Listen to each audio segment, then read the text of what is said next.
Hello friends, आज मैं आपके लिए एक राजा की बहुत ही इंटरेस्टिंग स्टोरी लेके आया हूँ। तो चलिए हम अपनी कहानी को शुरू करते हैं। एक बार एक राजा के 3 पुत्र थे। राजा यह जानना चाहता था कि उसका कौन सा पुत्र अधिक बुद्धिमान है, मुश्किल हालातों में कौन सबसे अधिक सकारात्मक सोच अपनाता है।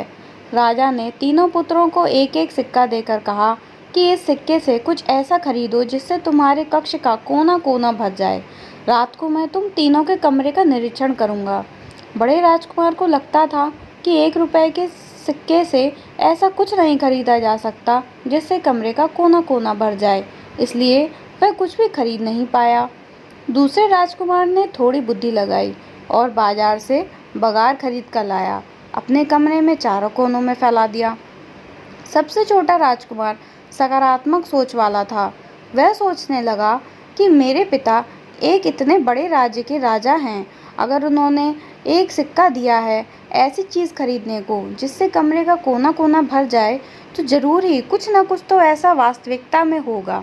अपने पिता की बात को ध्यान से समझकर वह बाजार से दिए खरीद कर लाया।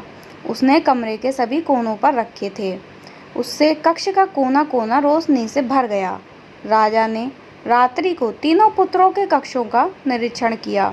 राजा ने तीनों पुत्रों को पास बुलाया और राजा ने कहा कि जब मैं सिक्का खर्च करने को कहा था तो उससे क्या खरीद सकते थे, उसका मैंने साथ में संकेत भी दिया था। मैंने कहा था कि मैं रात्रि में तुम्हारे कक्ष में आऊँगा, तुम्हारे कक्ष का कोना कोना भरा होना चाहिए, लेकिन तुम दोनों ने उस ओर तो ध्यान ही नहीं दिया, बल्कि तुम दोनों की सोच नकारात्मक थी कि इससे ऐसा कुछ नहीं खरीदा जा सकता है। तुम्हारे छोटे भाई की सोच सकारात्मक थी, उसने समाधान पर ध्यान दिया। उसने बाजार से दिए खरीदे और अपने कक्ष का कोना कोना रोशनी से भर दिया।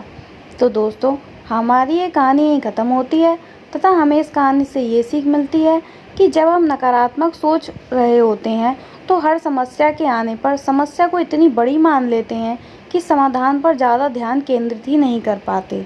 तो दोस्तों, आपको मेरी कहानी कैसी लगी प्लीज़ कमेंट बॉक्स में ज़रूर बताइए। पसंद आई हो तो प्लीज़ इसे लाइक करें, ज़्यादा से ज़्यादा लोगों में शेयर करें और मेरे चैनल को ज़रूर सब्सक्राइब करें। आज के लिए इतना ही, तब तक के लिए धन्यवाद।